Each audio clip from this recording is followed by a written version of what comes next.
Nashville 2 podcast with your host, Edward Fox. G'day, viewers and listeners. It's Ed Fox back with another great episode of Nashville 2. Nashville 2, it's where we tell your story, your Nashville 2. So if you have a story or if you know somebody that should have their story told, have them get in touch with me or reach out to me and we'll reach out to them and see if we can get them on the show. Just like we did with my special guest today, Jonathan Chase. I didn't have to chase him very hard. I just sent an email and he got it done. So, hey, Jonathan, welcome to the show. Hey, thank you for having me on so much. And I appreciate the chase pun. I've had millions of those my life. I had a friend, you're too young to remember this probably, but the early 2000s, the hanging chads out of Florida. Anytime, so they were doing voting and they had to go back and recount the little pieces of paper that were hanging on the thing, like whether they actually counted as a vote or not. Oh, okay, sure. And they were called chads. And so there was a hanging chad, and that joke went around with all my chad friends forever and ever. Amen. So that's fantastic. Hey, like I said, two Eds are better than one. Whenever I'm doing an interview with another guy named Ed, two Eds are better than one. So there's tons of those puns available. So, Jonathan, are you born and raised in Middle Tennessee? I would count myself as definitely living for the most of my upbringing in Tennessee. I was born in Florida, actually, Orange County, and my parents kind of moved back and forth between Florida and Tennessee, mainly for work reasons, because Florida kept pulling them for work, but they hated the weather. It was too hot all the time, so they kept moving to Tennessee for that. And but I've been here in Tennessee, Middle Tennessee specifically, right there in Murfreesboro, pretty much for the majority of my life. I think we moved here when I was 10 or 11. And so I'm now 25, 26, whatever I am. You're so old. That's a quarter of a century, right? Jonathan. A quarter of a century. Okay, so yeah, and you can say at 25 that more than half of your life you've lived in Middle Tennessee. So yeah, no, definitely more than half my life, and especially high school, middle school, all the most important like growing up periods of time. Right. Yeah, exactly. Isn't it funny when we get out of high school and we go, I wonder how many of those people I will see over the rest of my life, right? And here I am half a world away, and so I don't really talk to any of them. It's so funny. So I went through college, and then now I'm 2 years out of college at this point, but I still actually hang out with my closest group of 5 high school friends. Right. So most of them, haven't talked to pretty much any other person from high school, but I'm actually very blessed to be able to interact with some of those close friends. Cool. And so, Jonathan, what we're going to talk about today is we're going to find out about you and what you do. Now, you have some interesting pastimes and your business. So tell us a little bit about who is Jonathan, and tell us about your, I believe it's Chase Films. Is that the name of it? J Chase Films, which is, yes. Okay. So the name itself of the business comes from just my name shortened to Jonathan Chase, J Chase Films. And it's something I created back when I was early teenager. Basically, I was 14 years old at the time. And this started basically as the hobby I had ever since I was 8 years old. When I was 8 years old, I pretty much discovered that, actually, no, I might have been slightly older than that, but I discovered that YouTube existed. And I saw YouTube and said, oh, wait, you mean that any single person can just start making entertainment content? Because I liked movies, I loved cartoons, and I wanted to be a part of that world. And so when I was a kid at that age, the first thing I did is I asked my parents to borrow their camera, and I started making videos, not with friends to be actors, because I didn't really have enough friends to even get actors. Right. So what I did is I took toys and basically would puppet them and make their voices. And so I had a whole cast of characters. That ended up becoming the rest of my life as I started learning animation, special effects. I kind of went on a period of time where I just started gaining skills early teenage years. And then eventually it all came up to a point where there was a contest that Nickelodeon hosted to make a SpongeBob fan film. And I entered the contest. I already knew how to animate at that point. I knew special effects skills. I did a bunch of the silly stuff in those early high school years where I'd make like a 20-second shot of me holding an airsoft gun and shooting it and then having the whole fire coming out of the end of it like in a movie. And so I had all those skills. I entered the contest, but I didn't actually finish the video in time. And I spent my almost whole summer, like 2 months basically, just working on this video of cartoon characters interacting with me. But I didn't get to enter it. So instead I posted it onto YouTube, and then that got a lot of views, and suddenly a career was born out of YouTube. And so I was able to continue animating, doing special effects, doing video design content, And doing all of that, because in our projects, we do everything. The major video type that we do is like the movie Who Framed Roger Rabbit. So we have animated characters composited next to live action actors. So we basically have to make every video twice, because we not only have to do the filming and editing of live action portions, but also have to get the voice actors and the animation and the compositing to make all of it go together, which makes our videos normally take around 2 to 3 months to make, which is definitely a very slow turnaround time for a YouTuber, which normally YouTubers can make videos on a weekly basis or such. Right. Yeah. Yeah. So I joined YouTube. I think my first video was December of 2006, and I think they came out September of 2006. Yes. Something yes, like exactly. that. Somewhere around there. And I did video content for the sport of cricket. And so I would take old training films that were, had no commercial value anymore whatsoever. And I would edit parts out of them to teach Americans about the sport of cricket. And so that's what I got started in YouTube. And until recently, when I started doing these podcasts 3 or 4 years ago and turning them into video podcasts as well. But I always told my wife when Who Framed Roger Rabbit came out that, she's not a bad girl. She's just drawn that way, I think was the line. I said, it's handy, that she's not a real character. Then I don't have to really, that crush doesn't have to go anywhere. But I was crushing on Jessica Rabbit. She's redhead. I mean, who doesn't like redheads? I grew up with Nicole Kidman, as a crush.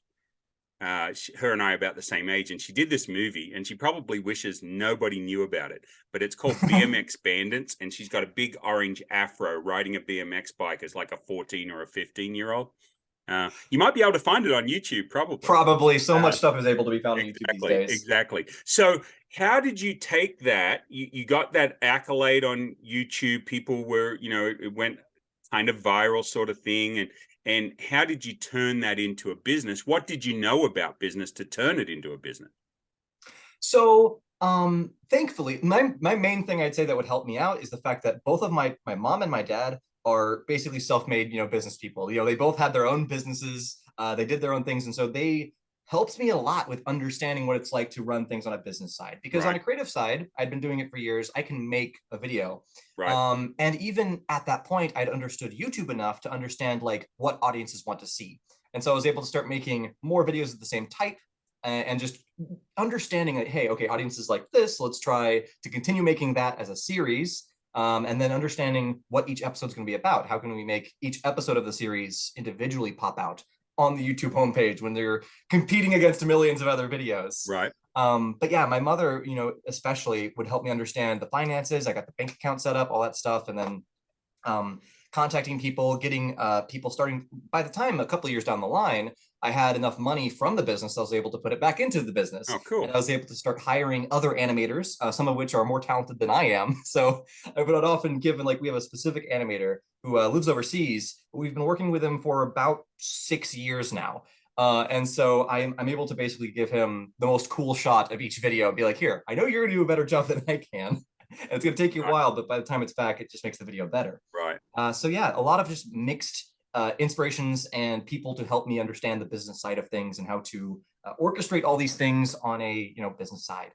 Is there a piece that jumps out to you that you made that you really felt a connection with? Yes. Ironically, it's almost 3 pieces, because when I was in college at the tail end of the college experience, I was writing a script for the kind of what I was assuming was going to be the end of the series. It ended up not being that way because obviously for viewing reasons, I had to keep the series going. But it became the end of what I would say was season 1 of our little show on the internet. And in that, I wrote it all as a script, almost like a movie. So I wrote a movie script basically, and then later split it up into different videos for, again, algorithm reasons. But the great thing about that was the final part of that project, the final episode that was the end of the whole movie's story. My college professor for the big final filmmaking class, I asked if I could do that video as the college project. And so he agreed, and I was able to have a 20-person crew on that film shoot. Wow. Because the entire class was getting class credit for working on it because it was a class project. So that one hits me with so much fondness, and even the final project gets a lot of love by our audience. They really enjoy that project, and there's a lot of good memories about just the giant film and how everybody actually cared. I've later had big film sets of people who didn't care as much, Right. so it was very nice. That was a very good experience. So what about from a client's perspective? Because our viewers and listeners, they're out there and they're like, well, okay, this is kind of interesting, but how do I use this, or what's the benefit of me listening to this? So, other than to hear dad jokes from Edward, and have Jonathan laugh at them, which we haven't done any yet, but we'll get there. Yes, and we will. We'll I talk hope so. about, yeah. So what's a call them a job? I don't know. What's a video that you've made for a client that was fun to do? So we've done a lot of client work, and that's kind of the whole side extra thing, thankfully, with all these skills. And my wife actually jumped onto the company as well. She was too tired of her current work at the time, right after we got out of college. And so I just was I had enough of the knowledge to be able to hopefully train somebody, or even if I couldn't train her, I was able to point her to the tutorials that I watched anyways. Right. Everything, I love how everything's available to learn on the internet. It's very great. But we have been picking up client work in pretty much every aspect, because I have animation skills and filmmaking skills and even just photo editing skills. Things come from every shape and form, whether it's drawing illustrations or whatnot. One recent thing that we did that unfortunately never got shown because the CEO of the company decided after I finished it that they didn't want to show it at the event. But we still got paid for it, which was nice. Oh, that's good. It was this whole animation. This company was a nonprofit company, and I'm just going to keep them anonymous for that sake, but they wanted to showcase all of their partners at an event on a big screen, basically showcase all their partners and what those partners have been doing for nonprofit, around the world. And so I made this 3D animation of Earth, and you would see the Earth moving around, and it would zoom in to the actual location that those partners were located, and then pull up little information, and it kind of had little animated bubbles, and I had the text animate up and images that they supplied me of those companies. And then it would zoom out from that and then zoom back into another part of Earth. And the most difficult challenge there I had to figure out was how to have a full Earth 3D model. And then when you got close, it was still high quality instead of just the low quality pixels from a big Earth image. So yeah, we do a lot of things: video and animation and illustration and photo editing. That reminds me of a dad joke. I love the way the Earth rotates. It really makes my day. Yeah, yes, that's a good one. Yeah, I told that. Where was I? Well, I'll keep the name of the business, but one of the people on the counter, I told her that one, and she's like, "I don't get it. I don't get it." I'm like, the Earth rotates every day. That's what makes the day. Yeah, the sun rises. No. I told her a couple of others. I said two silkworms had a race, ended up a tie. And she's like, "Oh my gosh." She's like, "What?" I said, silkworms. She goes, "Silk's a synthetic. It doesn't come from worms." Yeah, they made synthetic back in the Silk Road days, back, before Christ, when they're literally, yes, the Silk Road. I worry for our educational quality sometimes. It is crazy. Yeah, and then I have my 16-year-old niece who was over from Australia. She's like, "Well, tell her the one about," and so I said, "Okay, well, the third one," I said, "I dreamt I was a muffler and woke up exhausted," which is one of the ones you drew for me. And she goes, "What's a muffler?" I'm like, "Okay, I'm done." Oh boy, that's not even a gone technology I'll leave. And she just definitely see people forgetting what a VHS is, or records even. Right. Yeah, well, that's true. Like, I was a gadget geek, right? So anytime a gadget came out when I first got to the States, and the nice thing about the US is you get first look. Other than Japan, you get first look at a lot of these gadgets that came out. And I had one of the original CDI. You don't even know what CDI is these days, but they worked on a compact disc, and it gave you good video on a compact disc before there was DVDs. Certainly. And it was done by Philips. And then from there, before that, we were Laserdisc, right, where you had to flip the movie over on a big, Laserdisc. And then the DAT units came out for recording audio, digital audio tape, I guess it was, and so we've gone through all of that sort of stuff. And I talk to my kids now about 8 tracks or cassettes, and they're like, what are you talking about? And they're 30, 27, 25. I say, the cassette and the pencil to wind up to Oh my wanting gosh, to, yeah. So it's so funny because I can understand these things because I'm one of the few in my age bracket to even care to look back at the historical technology. Yeah. Because otherwise, yes, pretty much most people my age and younger will just not understand those things. Yeah, so when my wife and I were dating, I was in Australia, she was over here. And the phone calls, there was no Skype, there was no FaceTime, there was no Zoom. It was $1.50 a minute, and we would talk for 3 to 5 hours. Well, that was getting too costly, so we started recording audio tapes and mailing audio tapes. So, and we've talked Nice about workaround. yeah, everything, right? And so I've got a box in our storage unit that has all the audio tapes in a plastic tub, but it also has 3 cassette players. So that if the kids ever want to listen to that after we're gone, that they'll be able to use the cassette players. I've got one that uses AA's, one that uses C's, and one that uses D's. So as long as there's batteries still around that they can connect that with.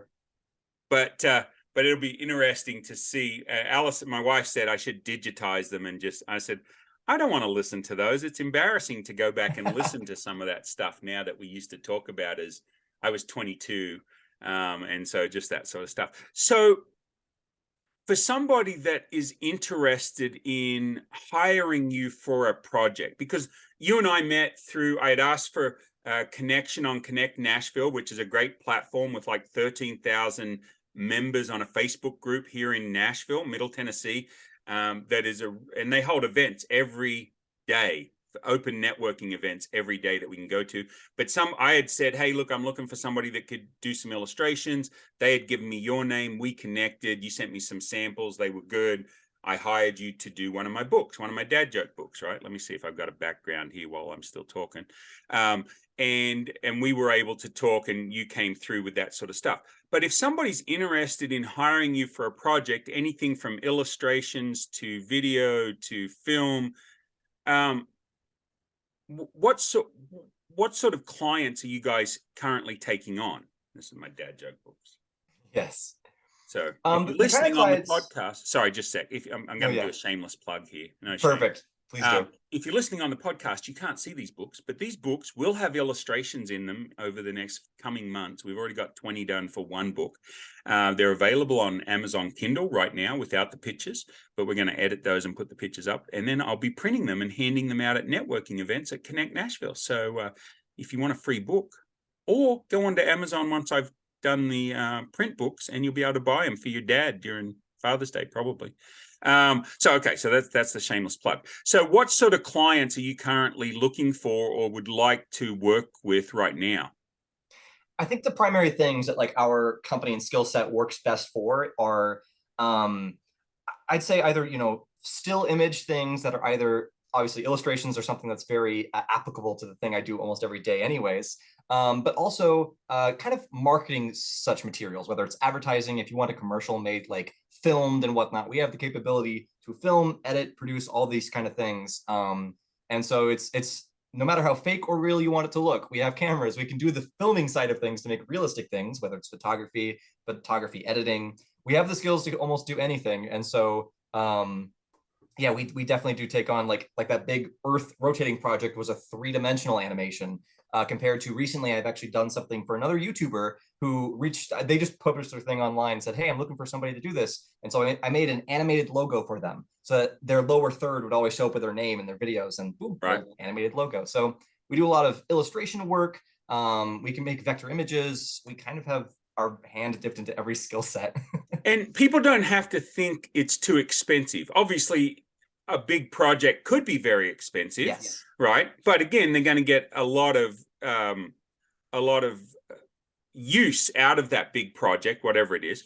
But like with you and me, we were able to work out a deal that wasn't too expensive for a book that I never expect to sell like thousands of copies. I mean, hey, folks, you're welcome to buy thousands of copies. Yes, and maybe with the illustrations, they will sell thousands of copies because of the quality of work that you did, Jonathan. But I appreciate that. whether it's a small project or a big project, people should check with you and not be afraid of price because of the value that they get out of and the quality of work that they're getting. I think sometimes people are like, oh, that would be too expensive for me to get that done, and not necessarily. Oh, certainly not. And I'd say even if there's like a specific application to that, anything that doesn't move is so much cheaper because it's just so much easier to produce. So when it comes to logos, design, or vectorizing images, or anything still editing wise, that's like could be often for us, depending on how many instances. Like you had me do multiple images, so it took me multiple days, but like individual images or something like that, that's definitely a cheaper thing compared to I think the final runtime of that 3D Earth rotation thing was like a 10-minute video. And so that took me a full month to make. So that was basically a month of income for us just to do the one thing. So there's definitely a disparity between the quality of whatever you're looking for. But yeah, on the lower end, things can be, very simple and not that overwhelming. Customer testimonial videos. Is that something? When it comes to like us recording customer testimonials, or we've never done that before, but it's certainly something that we totally could do. Right. I think one of the things that most people are missing out on social media is the ability to record their customers saying nice things about them. Because there's always customers out there that are willing to say not nice things about you. So finding those clients that can say nice things about you. So I can record one for you right now, Jonathan. I tell you what, we used Jonathan's services. He was efficient. He was quick. The quality was outstanding. And you know what? He doesn't draw with broken pencils because that would be pointless. Yes. I'm just saying. So were those actually done with pencil, or were those on a digital board? Those were on digital board. I do all my work on, we have the Wacom tablet. Actually, no, I've got Huey on, but so we have the whole setup with I have to wear like the half glove so that my hand is on the screen but not smudging it. Right. Yeah, my daughter did the same thing. I bought her one of those tablets, and she does pet portraits. And so the first one she did was her Aussie Shepherd. I should make a background for it, but I mean, it looks fantastic. Not photorealistic, but very close, right? And more colorful, more bright, and it was pretty awesome. So she loves that little tablet that she can draw on now. The quality of the work was great. So guys, if you are looking for somebody, whether it's just a basic illustration or anything, like he said, that it's a 2D, I got to tell you the story. This guy was selling something on Facebook, something about drawings, taking like myself and turning me into a cartoon character as a logo, right? And I had asked him originally if he did 3D drawings, and he said, no, we don't do 3D, we just do the regular. And I said, so I messaged back, I said, I'd be interested in finding out a quote. And he says, well, no, I told you I don't do 3D. I said, no, just the 2D drawings, the flat drawings. And then he blocked me because I said his drawings were flat. So he's from overseas. I didn't mean that they were flat as in lacking definition or quality or language barrier, translation. I meant that it wasn't 3D. It was a flat drawing. He took it to mean that I thought his drawings were flat, so he blocked me and wouldn't take any more messages from me. The English language can get us foreigners into trouble. Yeah. I do that as an Australian all the time. I'll say something and people are like, what? Like, what is that? So I stood up at my networking group and I told them I was looking for a car yard. And they're like, a what? I said, where they sell cars. They said, dealership. I said, no, where they sell used cars. Oh, that's a car lot. I said, well, what do you call a yard, when you've got and they said a car yard is double wide in Oklahoma where the grass is growing up and all the cars are on blocks. That's a car yard. That's a yard. Yeah, that is. I said, no. I said, well, a lot makes sense, I guess, because there's a lot of cars. And they said, no. I said, why not? They said, a lot is the block of land. Oh. I said, well, in Kansas, when they put all the cattle in a feedlot, they call that a cattle yard. So why wouldn't you put a lot of cars for sale in a place and call it a car yard? So, language. Well, it's funny because my wife makes fun of me for the fact that I chose my Siri voice to be the Australian version just because it sounded different than the regular Siri. And so she always calls it a female. Yep. And then, but that Siri would obviously call parking lots car parks instead. And so my wife is always just like, the car park. And I'm like, yeah, well, it's a thing. So not that even I have any attachment to like Australian anything. Like there's no Australian bone in my body, but it's it was the one I picked, and so it's funny. Right. And now I've stuck with it even more because it's funny for the sake of that. So my 16-year-old niece that I was saying was over here. We were letting her do some driving, and so her phone's an Australian phone with Australian Siri, Australian language, and so they use exit ramps, on ramps, and off ramps are slip roads. And so, take the slip road, and on 3.2 kilometers, she's like, "How do you guys work with miles? It doesn't make any sense." But her biggest frustration was taxes not included in the purchase price. I went into Dollar Tree and it was $1.25 and they charged me $1.40 or whatever it is. She's like, I forgot my credit card a couple days ago when I went to a Walmart and I only had cash money. And I was looking at the price tags. I'm like, I gotta pay attention. I gotta think forward to know that I only have this much cash in my hand. I have to also think about tax. Right, exactly. Weird. Okay, so you live in Murfreesboro? We currently live in Nashville, but definitely lived in Murfreesboro for the most. And everybody we know, we go to Murfreesboro all the time. Okay. Oh, sorry. You used to live in Murfreesboro. Yes. Got it. So one of the things we do on the show is we have 3 hidden gems that we ask you for, places that you like to go, maybe great food places, maybe great music places, whatever it is. Do you have some hidden gems for us today? I might struggle to find exactly 3 that hasn't already been said before, but I do have one for sure, and that would be up in Nashville near our area, near the airport. So if you ever are going to or from the airport, there's a place called West Coast Taco Shop, which me and my wife absolutely love. Fantastic Mexican restaurant. So we love that place. That is fantastic. Outside of that, okay, so when you're not eating at West Coast Taco Shop, what do you guys do for fun? For fun, we're often at home. Well, I will say the other thing that we do is we often will go to a lake to kayak or something like that. So we've gone on trails. Do you have a more scenic place that you like to go that maybe isn't as many people? Well, probably if it's not many people, you don't want to say it on here because then if you get a lot of people, it won't be a lot of people will go there, right? Yeah. But is there a particular place you go to kayak a lot when you kayak? Percy primarily. Percy is just close to Nashville here, but yeah, that's a fantastic lake with a lot of places to park near it, which is very nice. Right. Okay. So good parking, easy access. And does it cost anything to park out there or anything like that? Not any of the places we've gone, but that also might be that we intentionally didn't go to. Like, I just might not know the ones because we completely ignore them. Right. Okay. So you go kayaking, you eat at West Coast Taco Shop.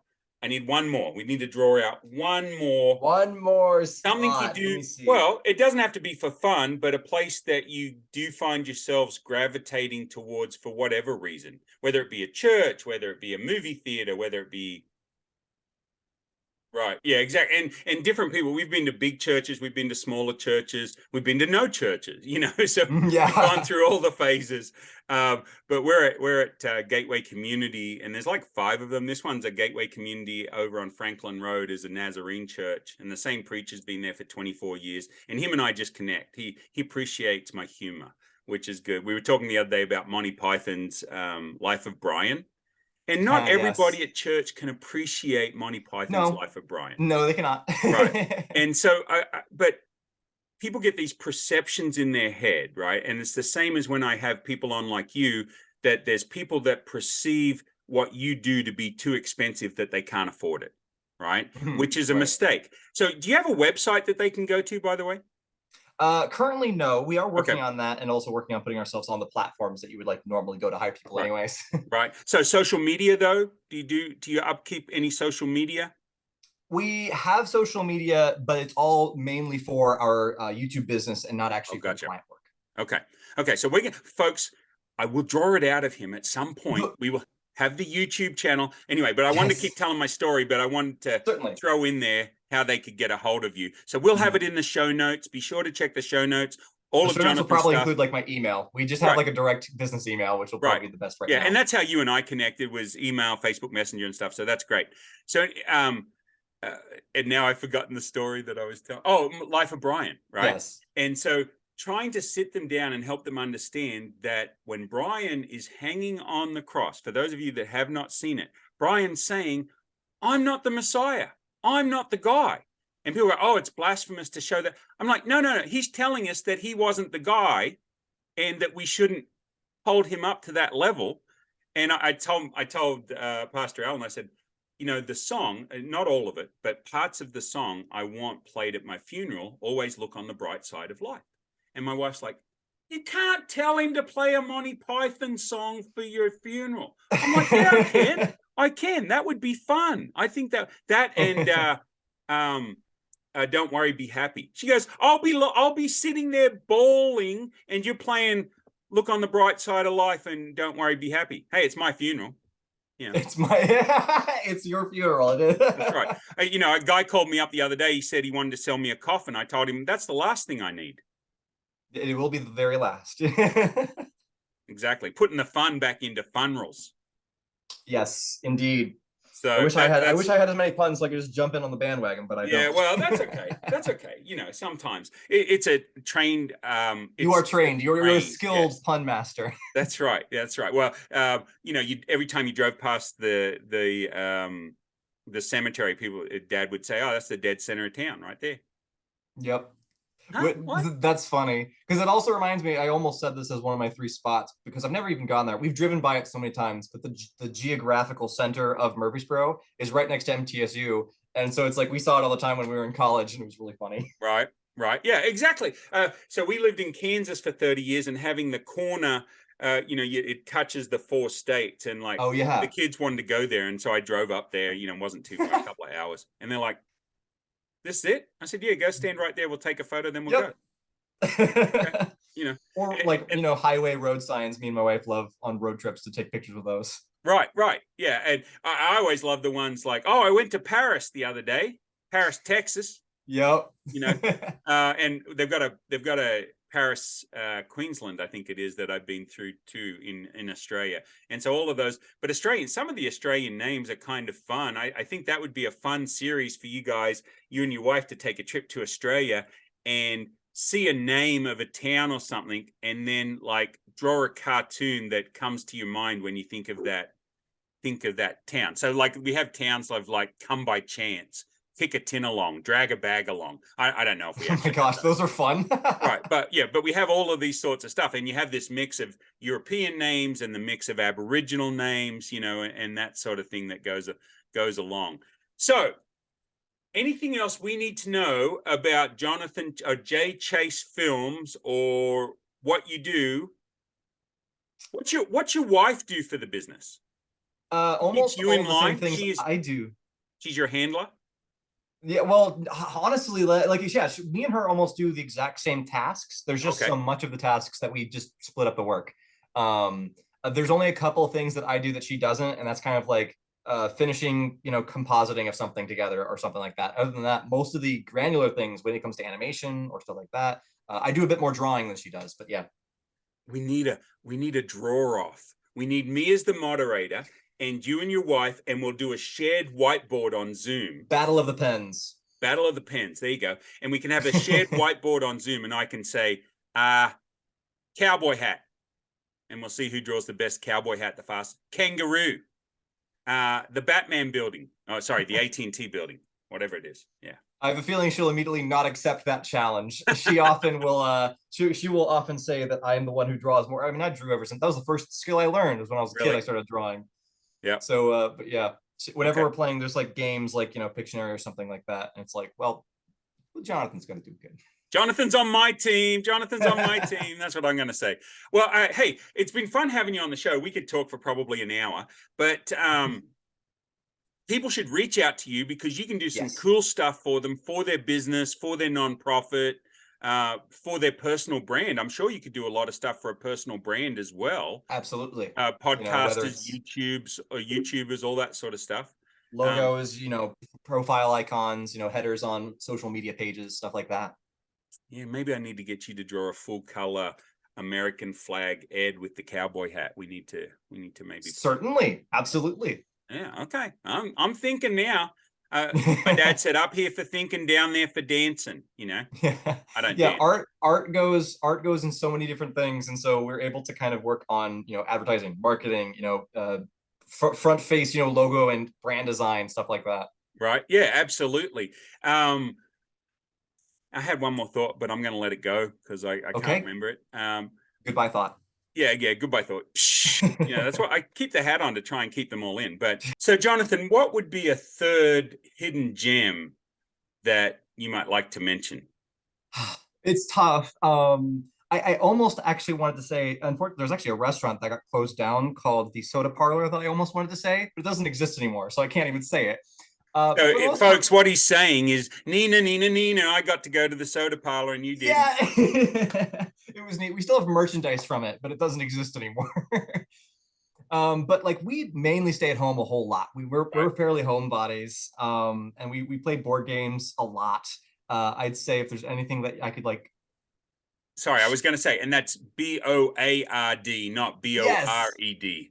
Right, proper table games. Table games, yes. One of our favorites, you might even recognize by its name because it was an old computer game of the Oregon Trail. Are you kidding me? They've got a board game of that? They have a board game for the Oregon Trail, and it is it's nearly our favorite board game that we have. Okay. It emulates all the classic stuff from that game where you have to like organize your supplies and make sure you don't, die of dysentery. But right, yeah, it's super fun, and I think it's one of the best balances of board games that we have. So I know it's not a location per se, but if anybody else is a homebody out there, highly recommend. No, but that is kind of cool because number one of the things I found on a lot of these, and people have sent me emails and Facebook messages and stuff. It's like, oh yeah, I've lived here for 30 years and I've never done that. Well, my family's big board gamers, so my kids love Settlers. I just cannot. Settlers of Catan is okay. Now, I know, folks, don't get all upset. I mean, I know I love Settlers of Catan, so. Right, but it's just not me. It's not my game. So for me, I would much rather play a board game of Monopoly. I am a big Monopoly fan. I know the secret to winning Monopoly. So it's just simple. Buy houses, don't buy hotels. Don't let them have the houses. Don't let them make up fake houses. And once you have all the houses bought, then they can't buy any and you win. It's pretty simple.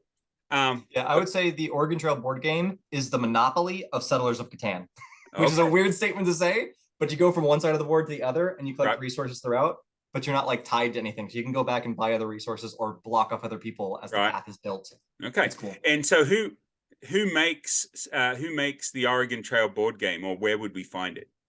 Oh, that's a great question. Amazon? Yeah, you can probably find it on Amazon. We found it in store. I think we went to like Target one day and just happened to find it. And it was one of the best random things to find. Okay. So your wife's name's Katrina. Yes. And you're Jonathan. So Jonathan, Katrina need to come over to my house and my apartment with my wife, and we could play Oregon. Man, I used to spend so much time playing. I'd like, kids, get off the computer. I had a Packard Bell 386 with a 40 megabyte hard drive. 40 megabytes. Oh my goodness.